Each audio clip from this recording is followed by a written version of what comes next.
गांव।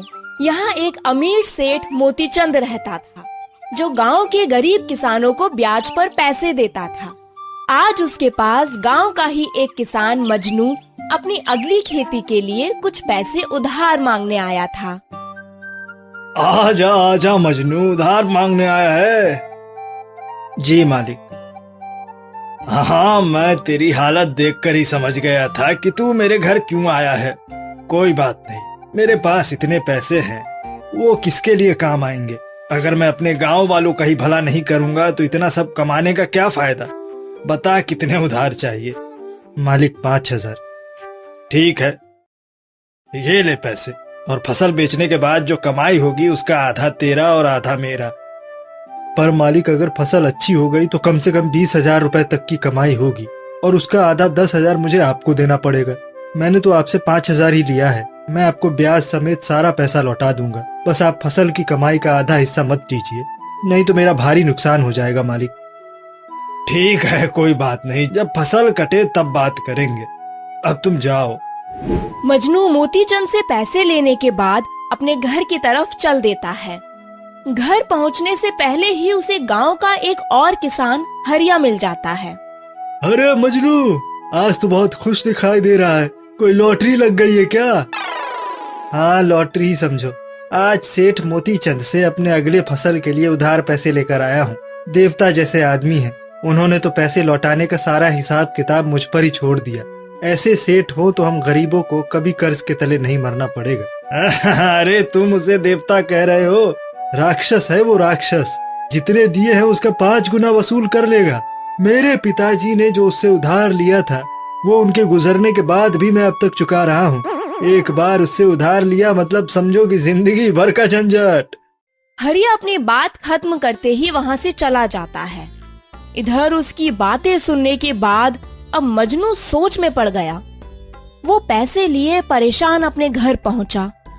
क्या हुआ? सेठ ने पैसे देने से मना कर दिया क्या? आप इतने दुखी क्यों हो? क्या? अभी घर आते समय मुझे हरिया मिला था। उसने बताया कि मोतीचंद ने जितना उधार दिया हो उससे 5 गुना ज्यादा वसूल लेता है। और तो और उससे उधार लेने का मतलब है जिंदगी भर का झंझट। मुझे उससे उधार लेने से पहले गांव वालों से पूछना चाहिए था। मैंने बहुत बड़ी गलती कर दी। अगर मैं अभी जाऊं तो सेठ अपने पैसे वापस भी नहीं लेने वाला। आप भी ना गांव वालों की बातों में आ जाते हैं। अरे उन्हें पता है कि अगर खेती में खर्चा अच्छा करेंगे तो कमाई भी अच्छी होगी, और अगर आपकी कमाई अच्छी हो गई तो गांव वालों की नींदें उड़ जाएंगी। वो आपको अमीर होते हुए नहीं देख सकते। इसलिए हरिया आपको सेठ के खिलाफ भड़का रहा था। हाँ, ये भी हो सकता है। तुम सही ही कह रही हो।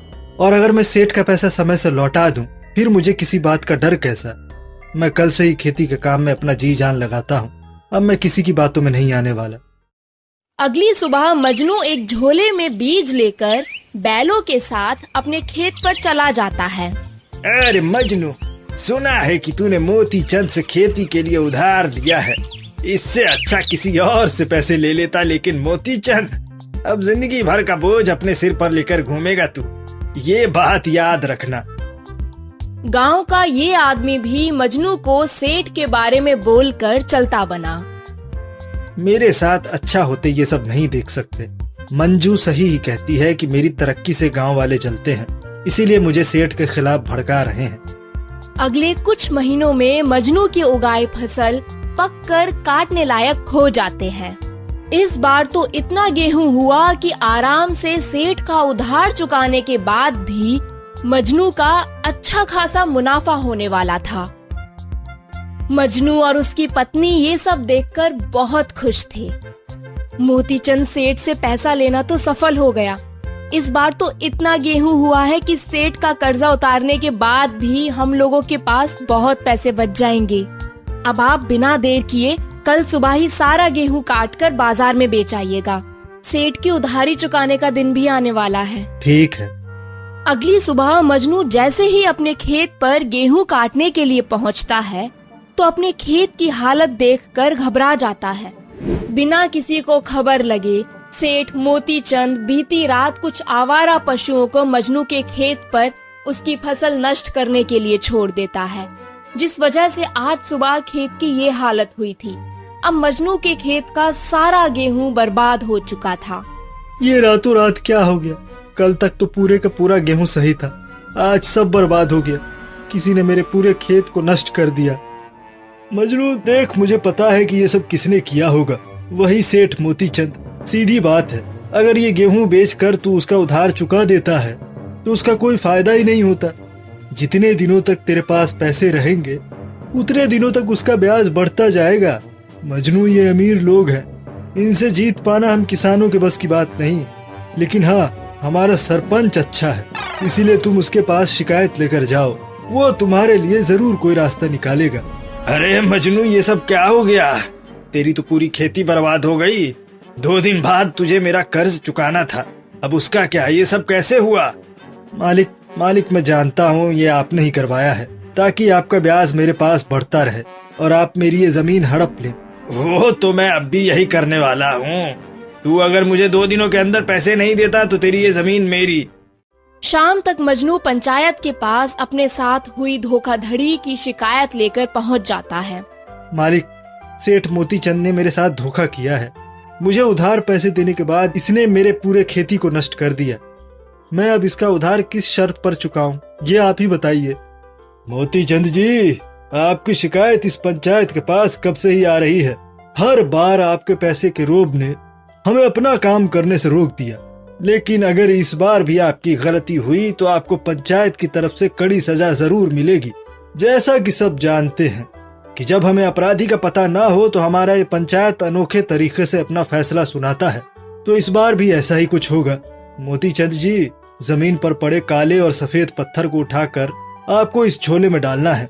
हरिया इस झोले में से एक पत्थर बिना अंदर झांके निकालेगा। अगर पत्थर काला हुआ तो आप सही साबित होंगे और पत्थर सफेद हुआ तो मजनू को सही माना जाएगा। मोतीचंद सरपंच की बात सुन जमीन से चालाकी से 2 काले पत्थर उठा लेता है, लेकिन सेठ की इस चालाकी को हरिया चुपके से देख लेता है। अगर मैंने सरपंच को सेठ की धोखेबाजी के बारे में बताया तो सरपंच पत्थर बदलवा देगा। इससे फिर सारी बात किस्मत पर आ जाएगी। अब मैं अपना दिमाग चला इस मोतीचंद को मजा चखाऊंगा। हरिया आगे बढ़ झोले में से एक पत्थर निकालता है और बहाने से उस पत्थर को नीचे गिरा देता है। लगता है झोले में चींटी थी, उसने मेरी उंगलियों में काट लिया। हाथ से पत्थर भी गिर गया। तुमने किस रंग का पत्थर निकाला था ये तो हम सब में से किसी ने देखा ही नहीं।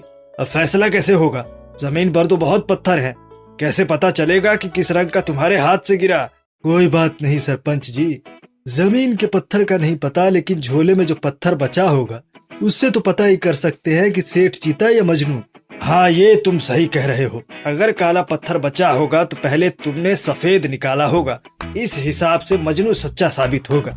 और अगर सफेद पत्थर बचा हुआ होगा तो तुमने काला पत्थर निकाला होगा, तो इस हिसाब से सेठ जी सच्चे साबित होंगे। हरिया दोबारा झोले में से पत्थर निकालता है।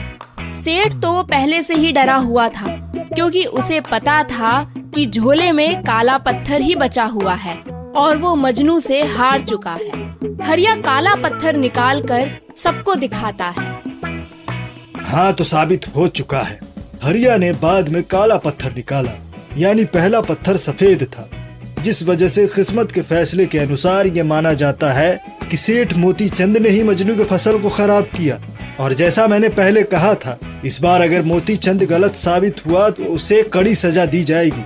पंचायत का ये फैसला है कि मोतीचंद हरिया की सारी उधारी माफ कर दे, साथ ही साथ उसे उसके खराब किए गए फसल का मुआवजा भी दे।